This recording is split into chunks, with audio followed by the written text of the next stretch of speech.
আসসালামু আলাইকুম রহমতুল্লাহ। ভাই, আশা করি ভালো আছেন। তো যাই হোক, অবশেষে আমি আপনার কাজটা ধরছি এবং আল্লাহর রহমতে সার্ভিস কমপ্লিট হয়েছে। তো দেখতে পাচ্ছেন আমি ব্যাটারিতে একটা ছোট ব্যাটারিতে লাইন দিয়ে রাখছি। তো এইটা এখন আমি আপনাকে টেস্ট করে দেখাবো। আমাদের ব্যাটারিতে ভোল্টেজ আছে 12.72। প্রথমে আমরা একটু এটা অন করি। দেখতে পাচ্ছেন ডিজিটা 12.7 দেখাচ্ছে। এবং আমরা মেইনসটা অন করি। হ্যাঁ, আমাদের মেইনসটা অন হয়েছে। এখন আমরা কিছু লোড দেই, যেমন 200, 400, 500। এটা হইলো 700 ওয়াট লোড দিছি। 100 কমাই দেই, 500 ওয়াট লোড দিলাম। এখন দেখতে পাচ্ছেন 500 ওয়াট লোড আছে। 700 দিছি, লো ব্যাটারি দেখাচ্ছিল। এটা বড় ব্যাটারিতে দিলে আপনি 1200 ওয়াট পর্যন্ত চালাতে পারবেন। এই যে ব্যাটারি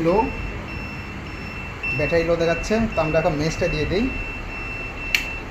হ্যাঁ, আমরা মেইনসটা দিয়ে দিছি।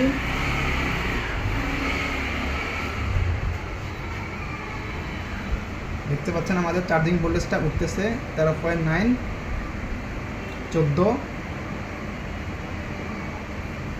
আশা করি বুঝতে পারছেন যে চার্জিংটা হচ্ছে।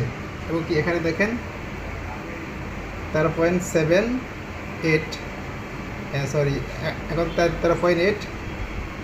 আস্তে আস্তে ভোল্টেজটা উঠতেছে।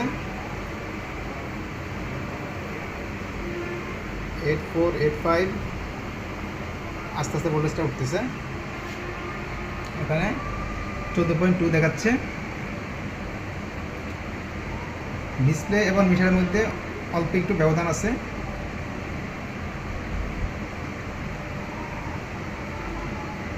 হ্যাঁ,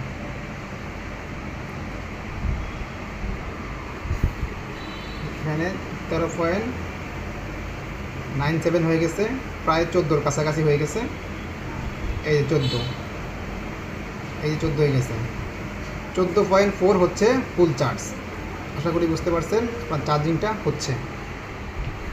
তো আমরা আবারও একটু 600 ওয়াট লোড দিব। 100 বন্ধ করে দিয়ে দেখতে পাচ্ছেন এখানে 600 ওয়াট লোড আছে। এই অবস্থায় আমরা অফ করে দিই। দেখতে পাচ্ছেন 600 ওয়াট লোড নিচ্ছে। আশা করি বুঝতে পারছেন। আপনার ইনভার্টার সম্পূর্ণ ওকে।